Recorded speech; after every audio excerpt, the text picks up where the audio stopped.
31 जुलाई की रात हमारे क्षेत्र में कहर बन के बरसी और बहुत ज़्यादा नुकसान जान माल का हुआ। मैं ये कहना चाहूँगा कि हमारी देवभूमि को शायद किसी की नज़र लगी। पिछले वर्ष बहुत बड़ी आपदा देश में आई और अभी हम उस आपदा से निकल पाने का प्रयास कर रहे थे। एक और आपदा हमारे प्रदेश में है। हालांकि पिछली आपदा में वित्तीय नुकसान बहुत ज़्यादा हुआ, ज़्यादा जाने नहीं गई, लेकिन अभी जो क्लाउड बर्स्ट की घटना हुई, लगभग अभी 50 लोग लापता हैं। ये संख्या बढ़ भी सकती है और लगातार शव मिल रहे हैं। जहां मैं कांग्रेस पार्टी की तरफ से तमाम जिन्हें इनके परिवार में क्षति हुई है संवेदना व्यक्त करता हूं। इनका नुकसान हुआ उन परिवारों के प्रति भी अपनी संवेदना व्यक्त करता हूं। वहीं हमारी सरकार ने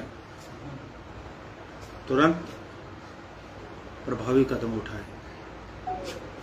देश के मुख्यमंत्री भी दौरा करके गए हैं प्रभावित क्षेत्र का और उप मुख्यमंत्री भी जो है उन्होंने भी दौरा किया है।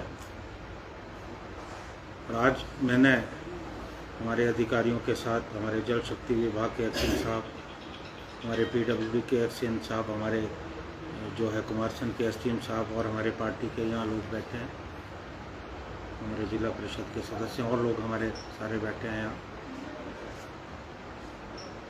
हमारे पंचायत परिषद के अध्यक्ष बैठे हैं, हमारे जोन के अध्यक्ष भी यहाँ बैठे हैं, सभी पार्टी के हमारे पदाधिकारी भी मेरे साथ थे।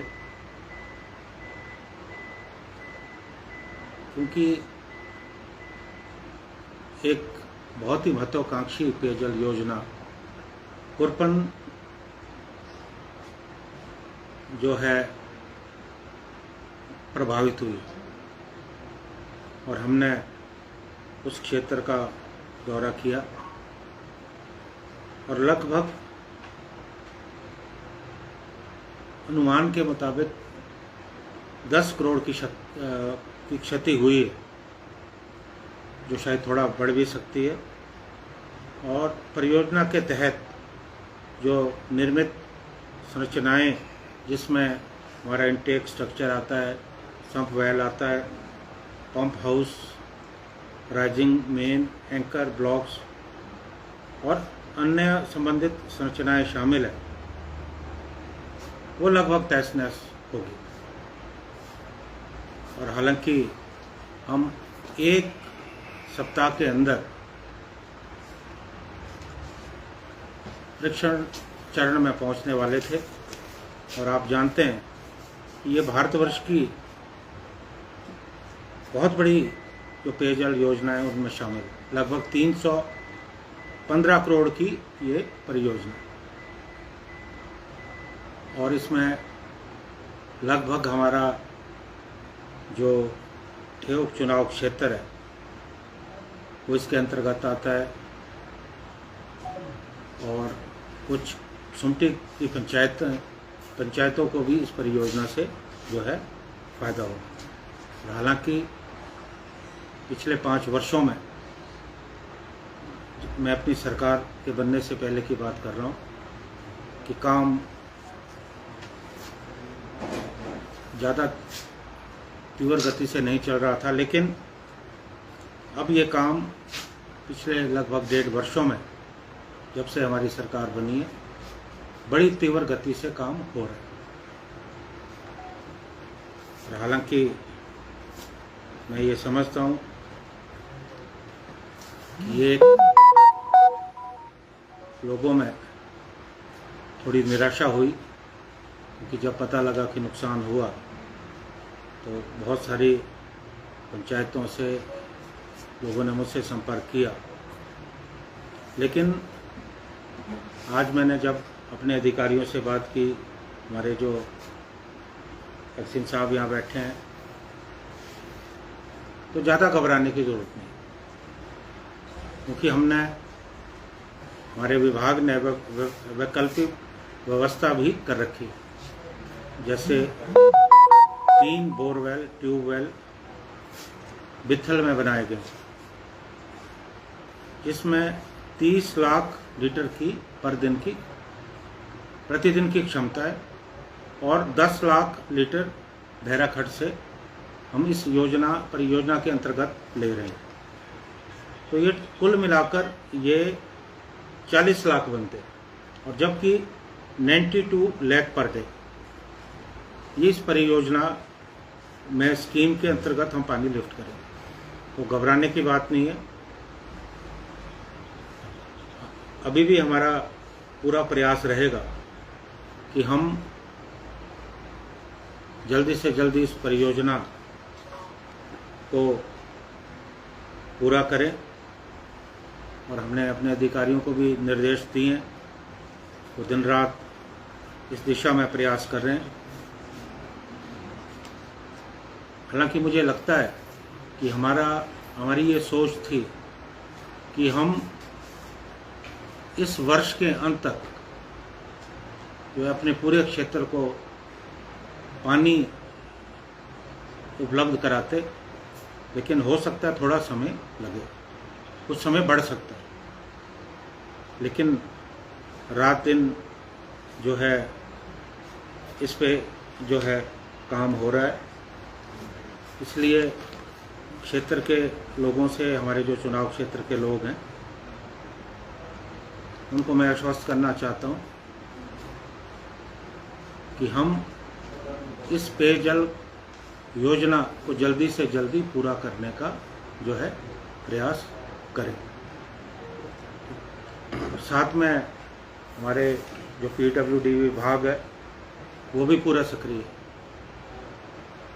हालांकि बहुत कम समय हुआ है, लेकिन हमारे PWD विभाग ने जो 3 पुल क्षतिग्रस्त हुए, एक बागी पुल, K10 और कोय,